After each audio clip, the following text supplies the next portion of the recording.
down the middle again. But if that's your best, that's what you trust, and that's a way that you take penalties, trust that your best is better than the goalkeeper. That's the only thing I'd say.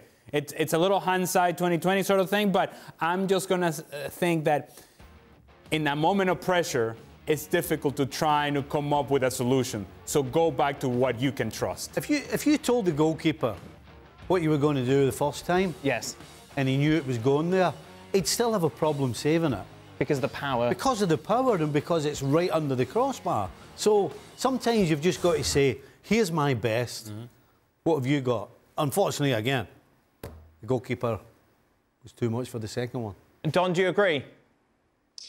Yeah, it's almost like you want to sort of have the penalties again, because he went for the safe one, which was down the middle, and then therefore he was never really going to go down the middle again. So it was a left or right, so it was a sort of 50-50 call. But the penalty that he hit was actually quite a good one. It wasn't in the corner. I think you've got to credit the goalkeeper for pulling off a big save, and that was the moment in the game. That was the big moment that swung it back in Sheffield United's favour. Alexis, obviously for them now, from a Wrexham point of view, it's all about getting promotion. We hear a lot of talk, don't we, about teams being together on the same page, all pulling in the same direction. Everything you see and hear from a Wrexham perspective, though, seems to complement that. Yeah, Dan, 100%. It's honestly been a very special story that, like, you know, Darky was saying, everyone's fallen in love with. And it does start with the owners.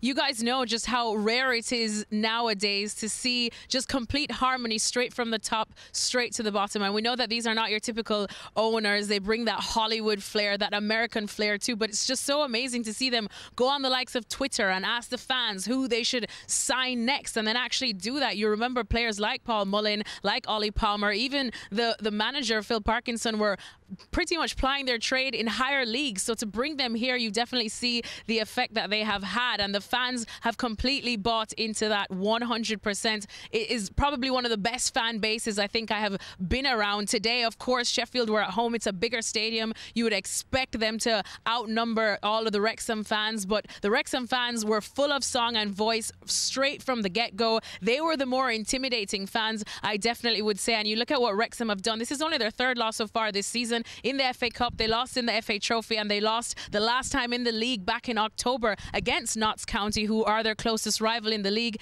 In the FA Cup, they've scored 15 goals, and that's the first time a non-league side has scored that many goals in 70 years. What they are doing is definitely something special. They're all on the same page. They understand their role. The manager definitely believes in them, and it truly is a great story. And as Darky was saying, we definitely hope that they do get promotion, but they look very much on course to doing that. Alexis Nunes, go and warm up. Thank you very much.